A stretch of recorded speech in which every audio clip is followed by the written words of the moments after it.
देते हैं। जो है सूर्य से आदि ज्योतिमान,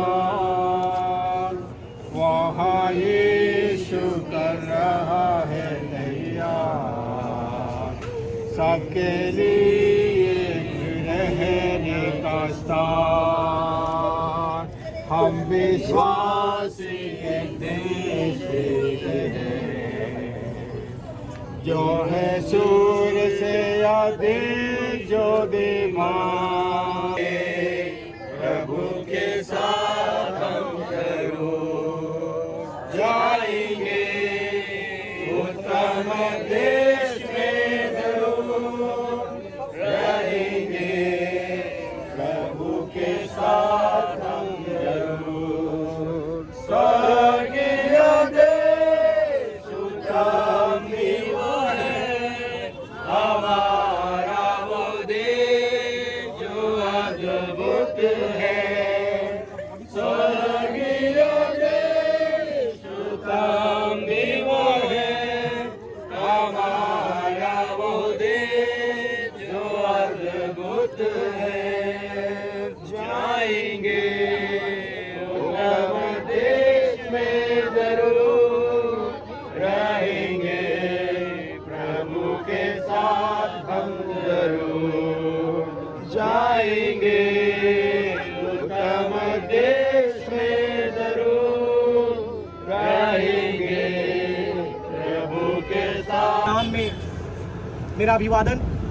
हमारे वरिष्ठ पासबान पास्टर डॉक्टर मैथ्यू के थॉमस निश्चित तौर पर अभी वो यहाँ पर नहीं है, विमान में अमेरिका की ओर यात्रा कर रहे हैं, लेकिन उनकी भावनाएं, मैं कहूँ तो उनकी प्रार्थनाएं या उनकी आत्मा आज यहाँ पर हमारे साथ है। कि कल उनकी आंखों में मैंने आंसू को देखा जब वो इस परिवार से मिलने के लिए आए, और जब वो प्रार्थना कर रहे थे उनकी ज़बान लड़खड़ाई और उनकी आंखों से आंसुओं को मैंने टपकते हुए देखा।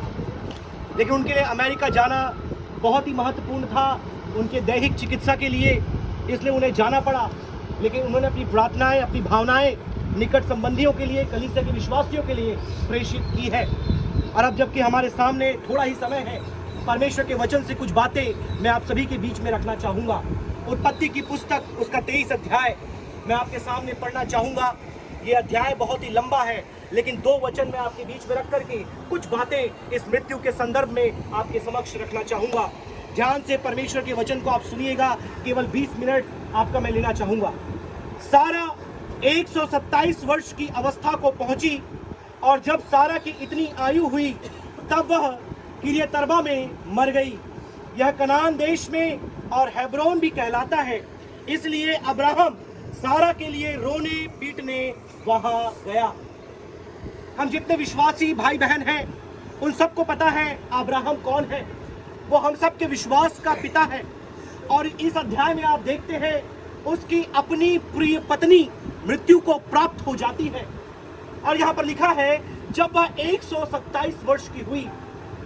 यहाँ लगभग 5 बातों को मेरे प्रियो आप इस अध्याय में देखते हैं कि मृत्यु का दिन आखिर में क्या है। सबसे पहली बात आप देखते हैं, जैसे ही सारा की मृत्यु हुई अब्राहम रोने और पीटने लगा। सबसे पहली बात, जो मृत्यु का दिन है वह आंसुओं का दिन है।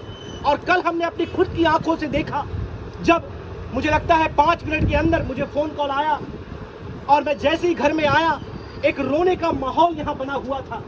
एक तरफ उनका छोटा बेटा मिन्नू रो रहा है, एक तरफ लालू रो रहा है। और जब कल देर रात्रि लगभग 9:30 बजे की बात है, जब बड़ा भाई यहाँ पर आया, उसके भी आंखों में आंसुएं थी, घर की महिलाओं की आंखों में आंसू था। खुशबू बहन रो रही थी, और जैसा मैंने आपको बताया हमारे वरिष्ठ पासबान पास्टर डॉक्टर मैथ्यू के थॉमस, उनके आंखों में भी आंसू थी। मृत्यु का दिन, आंसुओं का दिन, ये दुख का दिन है, क्योंकि एक अपना हमसे अलग हो गया। हमारी कलीसिया का एक स्थान जो है वो खाली हो गया।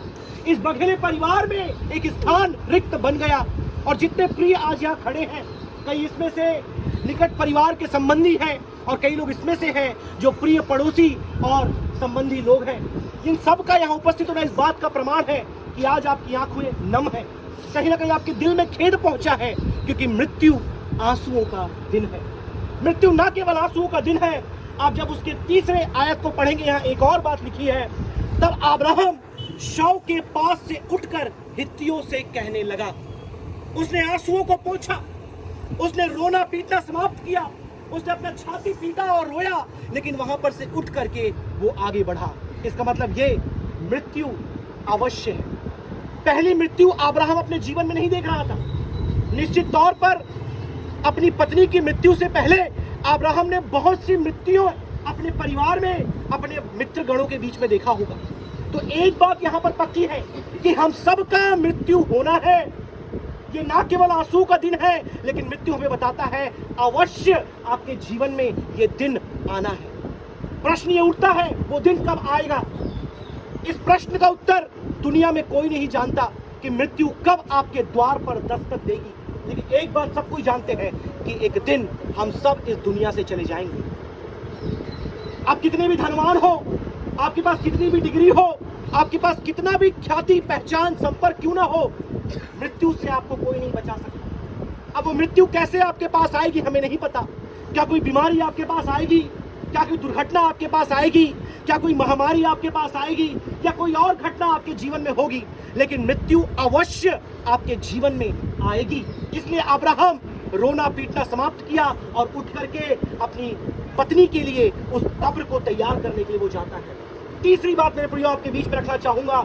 चौथी और छठवीं आयत में लिखा है, मैं तुम्हारे बीच में अतिथि और परदेशी हूं। ये हित्तियों से अब्राहम कह रहा है कि मैं तुम्हारे बीच में अतिथि और परदेशी हूं। मैं क्या करूं अपनी पत्नी का? मैं कहां ले जाकर उसे गाड़ूं? उसकी अंतिम क्रिया मैं कहां जाकर के करूं? ध्यान से सुनिए, वहां पर वो लोग उससे क्या कहते हैं, मुझे अपने मध्य में कब्रिस्तान के लिए ऐसी भूमि दो जो मेरी निज की हो जाए। तब हित्तियों ने अब्राहम से कहा, हे हमारे प्रभु, हमारी सुन, तू तो हमारे बीच में बड़ा प्रधान है। हमारी कब्रों में से जिसको तू चाहे अपने मृतक को गाड़, तुझे कोई नहीं रोकेगा। तीसरी और सबसे महत्वपूर्ण बात, ये ना केवल आंसुओं का दिन है, ये ना केवल अवश्य मृत्यु हमारे जीवन में आएगी इस बात को प्रमाणित करने का दिन है, लेकिन तीसरी और महत्वपूर्ण बात, यह दिन आपस में एक दूसरे को आश्वासन देने का दिन है। आप देखिए, जब अब्राहम अपने जीवन में निराशा की अवस्था में था, उसकी सहायता के लिए कोई नहीं था। हित्ती लोग जो उसके देश के भी नहीं थे, लेकिन उसके संबंधी, उसके मित्र थे, उन्होंने कहा कि हम तुम्हारी सहायता करेंगे, हम तुम्हारे साथ खड़े होंगे, हम तुम्हारे संग तुम्हारी पत्नी की अंतिम क्रिया में उपस्थित होंगे। और आज इतनी बड़ी भीड़ जो यहाँ पर मुझे दिखाई दे रही है, कई लोग ऑनलाइन इससे जुड़े हुए हैं। मेरे प्रियो, आज ये दिन है कि हम बघेले परिवार के प्रति अपने आश्वासन को, अपने प्रेम को, अपने सहयोग को प्रकट करें।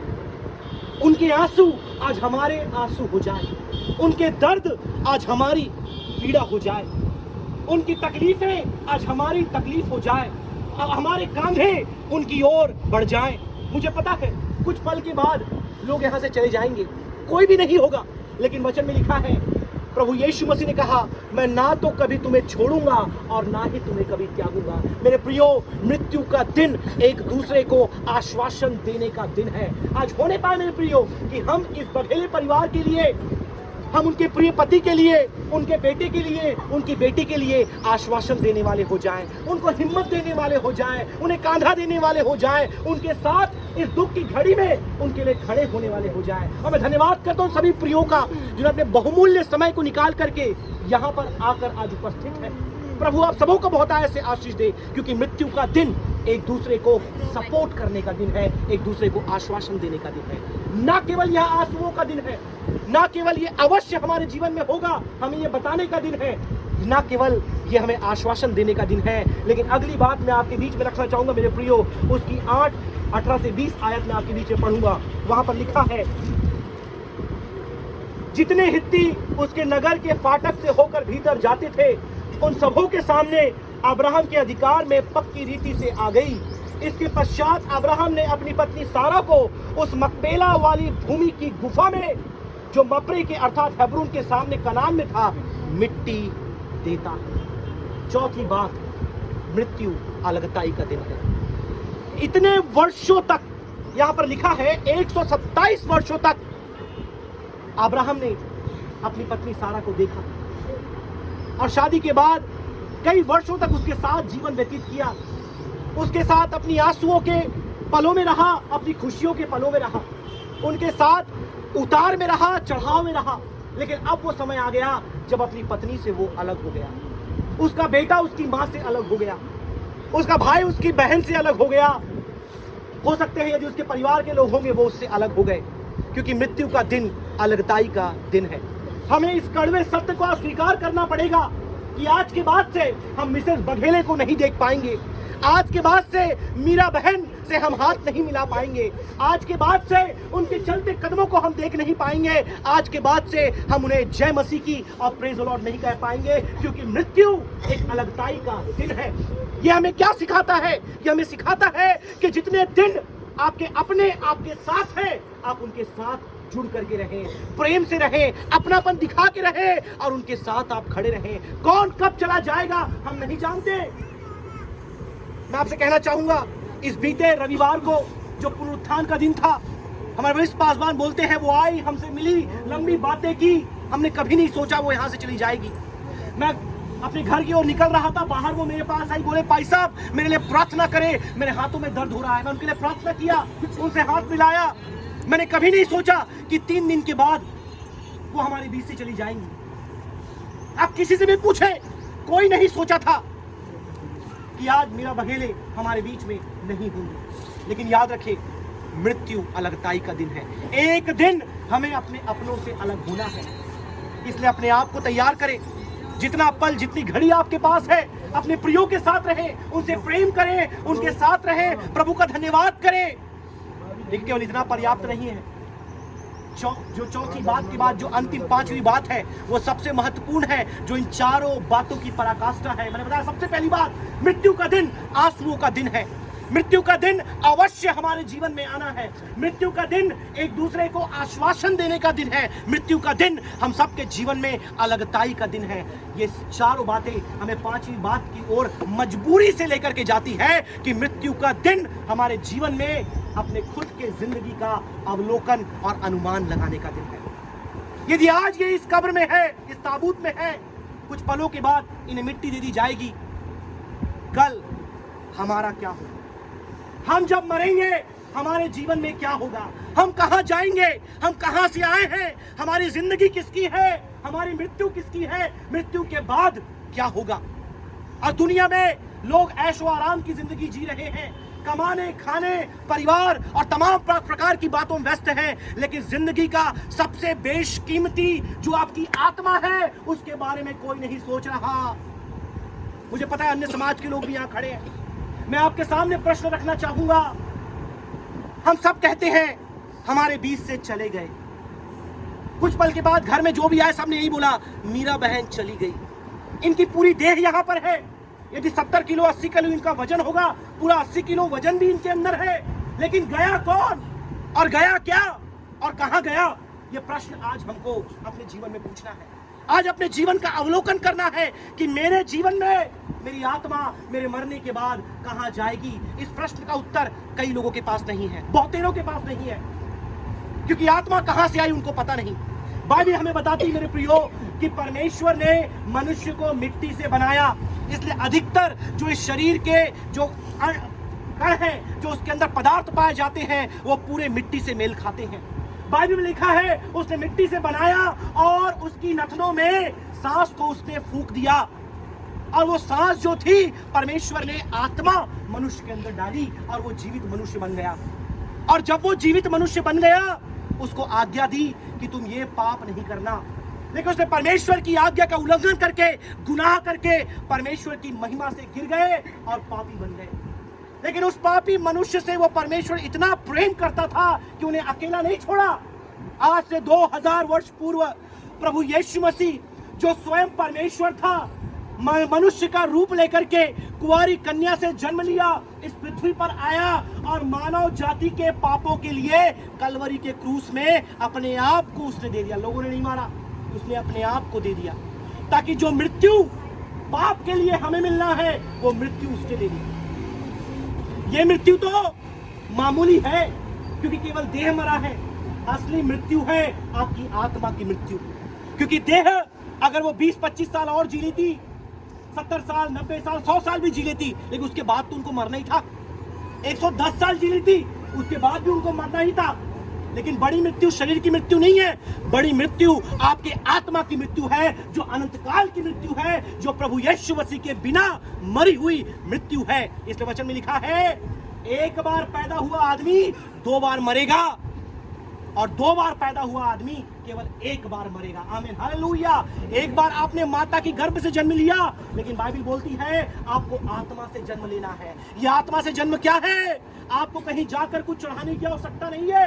अपने मन से प्रभु यीशु मसीह को स्वीकार करें और बोले, मेरे पापों के लिए तू मारा गया, तेरे मृत्यु के बलिदान को मैं स्वीकार करता हूं। इतना आपके लिए पर्याप्त है और आपका नया जन्म हो जाएगा। नया जन्म होने के बाद आप केवल शरीर की मृत्यु देखेंगे, क्योंकि प्रभु यीशु मसीह मृतकों में से जी उठा, उसने मृत्यु को मार दिया और मृत्यु का अधिकार अब आपके जीवन में नहीं है। यदि आप मर भी जाओ तो आप जीवित हो जाओगे और स्वर्ग का जीवन आपको मिलेगा, और यदि आप गुनाह में मरोगे आपको नरक का जीवन मिलेगा। क्योंकि दुनिया का कानून आज किसी पापी को नहीं छोड़ता, दुनिया का कानून आज किसी मुजरिम को नहीं छोड़ता। यदि आप गुनाह करें तो इस देश का कानून, पूरा दुनिया का कानून आपको जेल में डालेगा, आपको बंदीगिरी में डालेगा, आपको मृत्यु दंड देगा।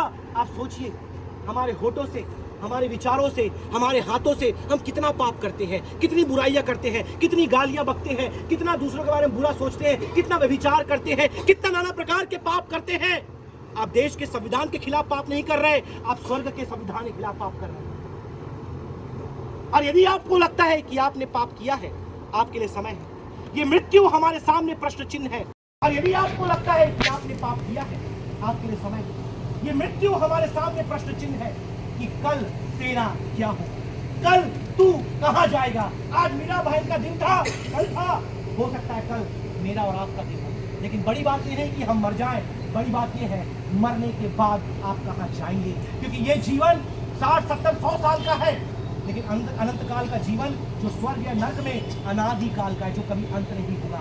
यदि आप नरक में गए, अनादि काल की पीड़ा आपको सहनी है। यदि स्वर्ग में गए, परमेश्वर के सिंहासन में रहकर आपको राज्य करना है। आज आपके सामने प्रश्न चिन्ह है। अपने जीवन में अनुमान लगाए, सोचे कि कल आपके साथ क्या होगा। अपने जीवन का अवलोकन करें, मूल्यांकन करें कि क्या मेरा जीवन प्रभु यीशु मसीह में है, क्या मैंने पापों का पश्चाताप किया है, क्या मैंने गुनाह से, अधर्म से, पाप से फिर करके प्रभु यीशु मसीह के अपना जीवन व्यतीत किया है। यदि नहीं तो ये आपका समय है, अपने जीवन में विचार करें। तो मृत्यु का दिन आंसुओं का दिन, मृत्यु का दिन अवश्य आपके जीवन में आना है। मृत्यु का दिन एक दूसरे को आश्वासन देने का दिन है, एक दूसरे का सहयोग करने का दिन है। मृत्यु का दिन मेरे प्रियो अलगताई का दिन है। और अंतिम बात, मृत्यु का दिन आज अपने जीवन, अंतिम बात, मृत्यु का दिन आज अपने जीवन में अनुमान लगाने का दिन है, अवलोकन करने का दिन है कि मेरा कल क्या होगा। इन वचनों के द्वारा प्रभु आप सबों को बहुत ऐसे आशीषें देने पाए। मैं चाहूँगा कि ज़्यादा समय हम ना लगाएं, तो जितने भी मेडिकल फील्ड के हमारी बहनें वो यही कह रहे हैं कि जितना जल्दी हो सके इस बॉडी को हम मिट्टी दे दें। तो ज़्यादा समय नहीं लेंगे, केवल यहीं पर आप देखिए बॉडी को। एक बार उनके ताबूत को हम बंद कर देंगे तो ग्रेवयार्ड में उसे दोबारा हम नहीं खोलेंगे। तो आप लोग देख लीजिए, आपके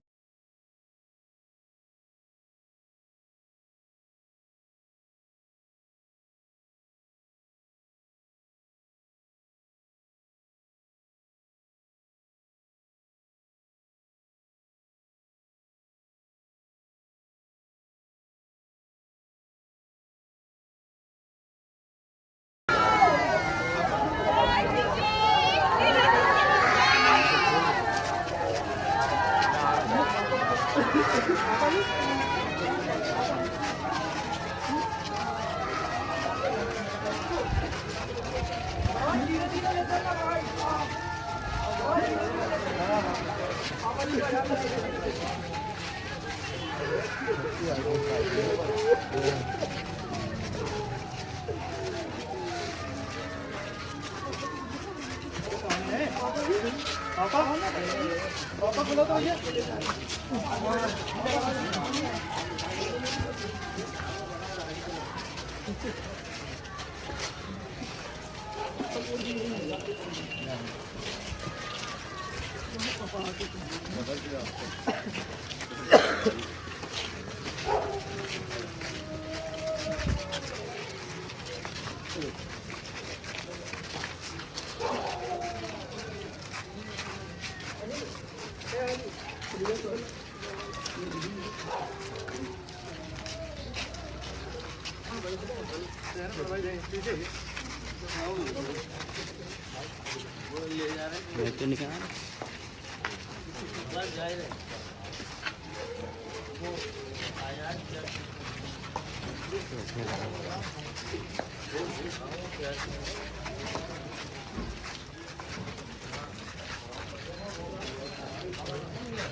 दो चार लोग ऊपर चल गए।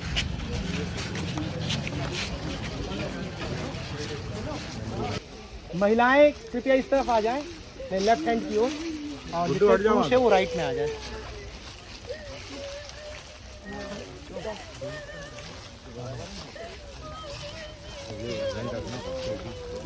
डेविड सर,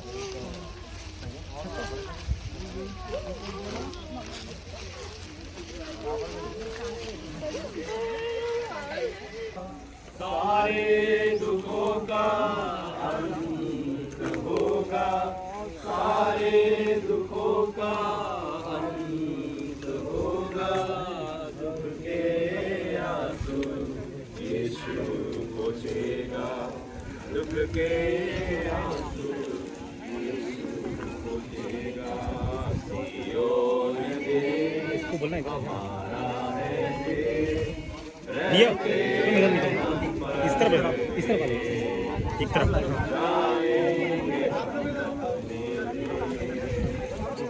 एक तरफ बीच पकड़ लो, छोड़ना नहीं, छोड़ दो छोड़ दो, छोड़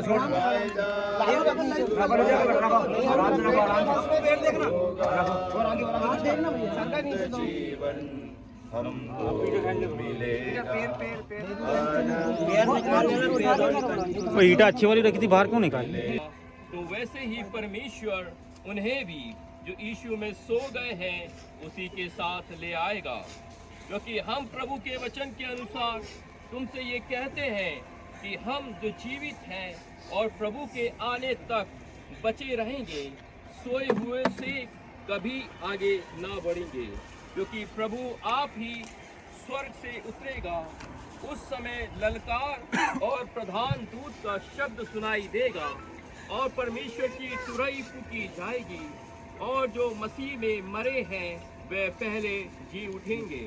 तब हम जो जीवित और बचे रहेंगे उनके साथ बादलों पर उठा लिए जाएंगे कि हवा में प्रभु से मिले, और इस रीति से हम सदा प्रभु के साथ रहेंगे। इस प्रकार इन बातों से एक दूसरों को शांति दिया करो। क्या ही आशा भरे वचन है। निश्चित तौर पर जैसे आपको घर में बताया गया कि आंखों में आंसुएं हैं, लेकिन आप इस वचन में देखेंगे यहाँ साफ साफ लिखा है, दूसरों के समान शोक न करो जिन्हें आशा नहीं है। ये वचन हमें बताता है प्रियो, भले आज स्वर्गीय मिसेस मीरा को हम यहाँ मिट्टी देने के लिए खड़े हैं, लेकिन इसके बाद भी हमारे पास एक आशा है। इस देह को परमेश्वर ने मिट्टी से बनाया, तो अब वो समय है जो देह मिट्टी से आई है उसे हम मिट्टी के सुपुर्द कर दें, क्योंकि परमेश्वर ने मनुष्य को मिट्टी से बनाया और मृत्यु के उपरांत वह देह जो है मिट्टी में मिल जाती है। इसलिए इस मरणहार नश्वर देह को हम जो मिट्टी से आया है, मिट्टी को मिट्टी में, राख को राख में और धूल को धूल में अर्पित करते हैं। अब समय होगा जो निकट परिवार के संबंधी हैं सर्वप्रथम वो मिट्टी देंगे, तत्पश्चात जितने प्रिय आए हैं परमेश्वर के दासगण वे भी मिट्टी